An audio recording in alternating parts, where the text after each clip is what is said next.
Olá, meninos! Hoje eu vim aqui iniciar o capítulo 7 com vocês, tá bem? Como a tia falou na semana passada, nós vamos dar continuidade ao conteúdo, tá ok? Na semana passada a gente viu o capítulo 6, então hoje a gente vai iniciar o capítulo 7, tá bem? Para quem já é da escola, sabe que no mês de junho a gente já estaria realizando a nossa famosa quadrilha, com a realização de vendas de comidas típicas. Então, no mês de junho, tá certo? Em algumas aulas, acho que principalmente oficina, nós iremos falar um pouquinho sobre o São João, tá bom? Falar de algumas comidas típicas, a gente vai abordar sobre essa época do ano aqui, ok? Então, hoje nós iremos iniciar o capítulo 7 e vamos lá começar. Bom, vamos lá iniciar. Nós iremos falar sobre o capítulo 7 e o tema do capítulo 7 ele vai falar sobre saúde, tá bom? Quando a gente fala sobre saúde, a gente pode perceber que é algo muito importante. Então, professora, mas o que é que vai ser a saúde? De acordo com a OMS, que é a Organização Mundial da Saúde, ter saúde vai se referir ao bem-estar físico, mental e social de um indivíduo.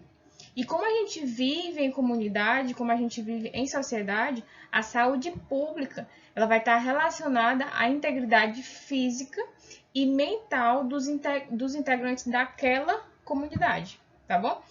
Nós começamos a ver um pouquinho sobre o nosso corpo, não foi?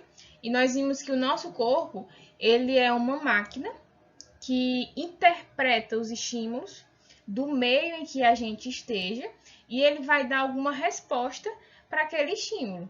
E nós vamos possuir, deixa eu colocar aqui para vocês, pronto. Nós vamos possuir inúmeras formas de defesa. Nós possuímos uma série de barreiras que elas vão proteger o nosso corpo contra algumas ameaças. Essas ameaças podem vir do meio externo. Para a gente falar sobre essas barreiras, nós podemos citar como a primeira barreira natural, que no caso vai ser, deixa eu passar aqui para vocês, que no caso vai ser a pele. A pele, ela vai bloquear a entrada de invasores, a não ser que ela esteja lesionada. Aí ela já não vai ter tanta eficiência. Mas aí vocês vão e me perguntam, me questionam, mas professora, e os invasores que entram pela nossa respiração ou durante a alimentação, por exemplo? Como é que vai ser? Os nossos órgãos internos, eles vão possuir um revestimento e secreção. E isso vão fazer com que a gente possa ficar protegido, tá bom? Vamos só passar aqui o slide. Pronto, deu certo. Vamos lá aqui, ó, deixa eu colocar para vocês. Antes de colocar, né? Alguns órgãos do sistema respiratório e digestório, eles vão ser revestidos por mucosa. Nisso, nós vamos ser protegidos pela presença de secreções que os recobrem. Então, quando eu pegar a cavidade oral, eu vou ter a saliva. Quando eu pegar a cavidade nasal, eu já vou ter o muco. Quando eu pegar a mucosa ocular, eu vou ter a lágrima. E quando eu pegar a orelha externa, eu vou ter a cera. Então, tudo isso vai ser uma forma de proteção, tá certo? Então, não fique chateado se sua mãe lhe der um carão e você começar a chorar, porque a lágrima ela é importante, né? Ela tem uma importância como proteção no nosso corpo, tá bom? Além de lubrificar, de limpar os olhos. Então, não fique triste não se sua mãe lhe der um carão e você começar a chorar, que tem um lado bom, tá bem? Vamos lá continuar. Deixa eu passar aqui.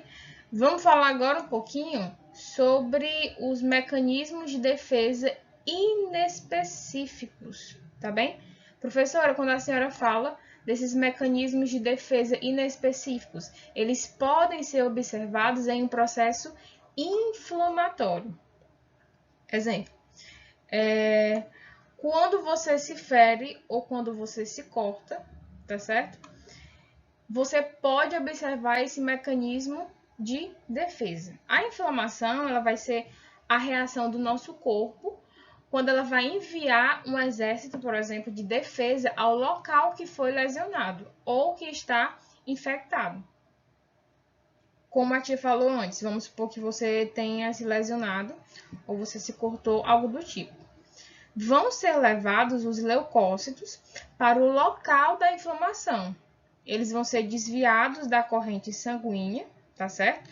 Por um processo conhecido como diapedese. Nisso, eles vão ser levados até o local. As células, elas vão passar a englobar e elas vão destruir esses agentes invasores. Tá certo? Deixa eu te dar uma passadinha aqui agora. Pronto. Outro mecanismo de defesa que a gente pode observar é a questão da mudança de temperatura, que a gente conhece como a febre, não é? Só que essa mudança de temperatura, a elevação da temperatura corporal, ela é um alerta de que algo está em desequilíbrio, que algo está errado, mas nem sempre a elevação da temperatura vai ser porque você está doente. Não necessariamente vai ser um sinal de alguma doença.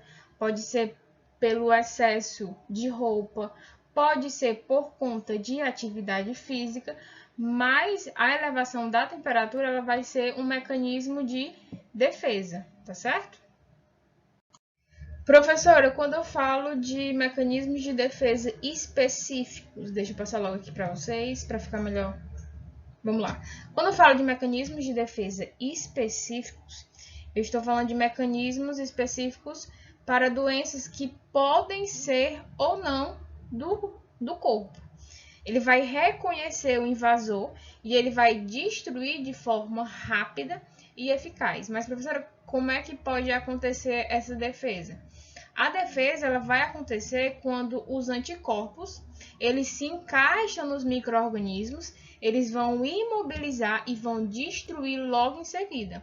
Ou também quando os leucócitos eles são enviados para destruir especificamente o organismo invasor, tá certo? Deixa eu passar aqui.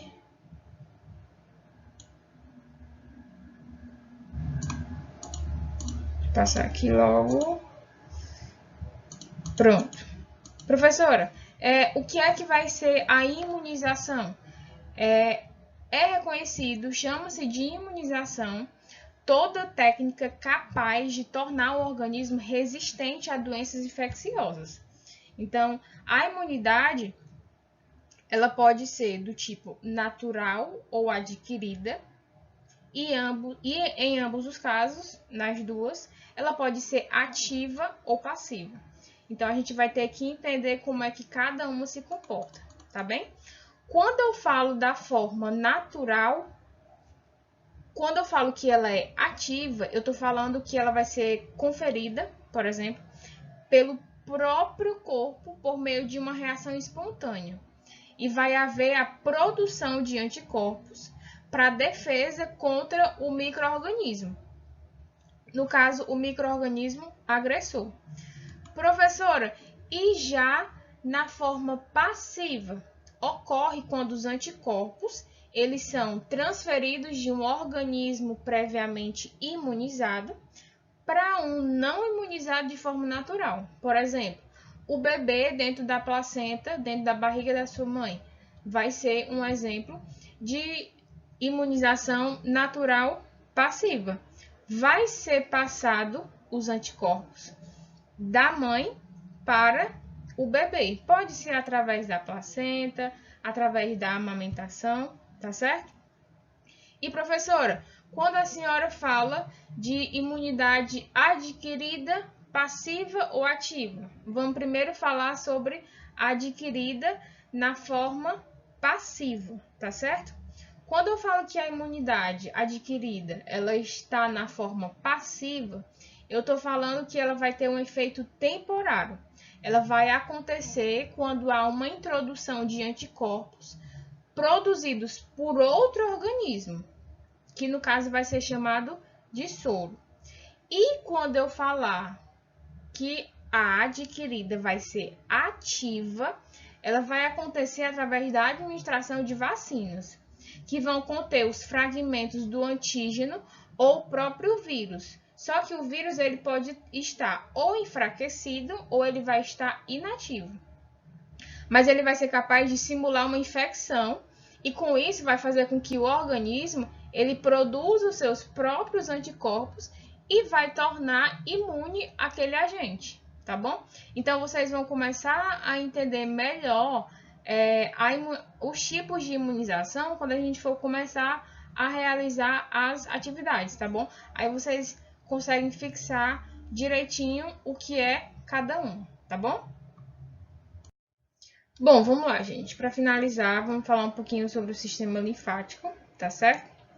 Professora, o sistema linfático, ele vai consistir numa rede de vasos, tá certo? De pequeno calibre. E ele vai ser constituído pelos gânglios linfáticos, pelo baço e pela linfa, tá bem? Professora, os gânglios linfáticos, eles vão ser pequenas glândulas que vão produzir os leucócitos, tá certo? E eles podem ser encontrados em maiores concentrações, por exemplo, no abdômen. Eles podem ser encontrados no corpo, na axila, tá bom? Então, quando ocorre algum tipo de infecção, os gânglios próximos ao órgão que foi infectado, eles vão ficar inchados. Eles vão se tornar inchados. Quando eles se tornam inchados, eles vão receber outro nome. Eles ganham, no caso, o nome de íngua, tá bem? Falando agora sobre, deixa eu passar aqui, o baço. O baço ele vai ser uma estrutura semelhante aos gânglios. E uma das suas funções que nós podemos destacar é a questão da filtração. Ele vai filtrar todo o sangue do organismo e ele também vai eliminar da circulação todas as partículas que são estranhas, no caso as bactérias, tá certo? E falando um pouquinho sobre a linfa, deixa eu passar aqui, pronto. A linfa, ela vai ser um fluido líquido, que é esbranquiçado, que vai ser constituído por gordura, por leucócitos e por plasma, tá certo? Professora, e algumas funções da linfa, tá certo? Ela vai reintegrar as proteínas do sangue e ela também vai defender o organismo das agressões de bactérias e de algum tipo de agente tóxico, tá certo? E pra gente, no caso para vocês, né, assimilarem mais o conteúdo, nós vamos agora, tá bom? Responder algumas questõezinhas do livro, tá certo? Vamos lá.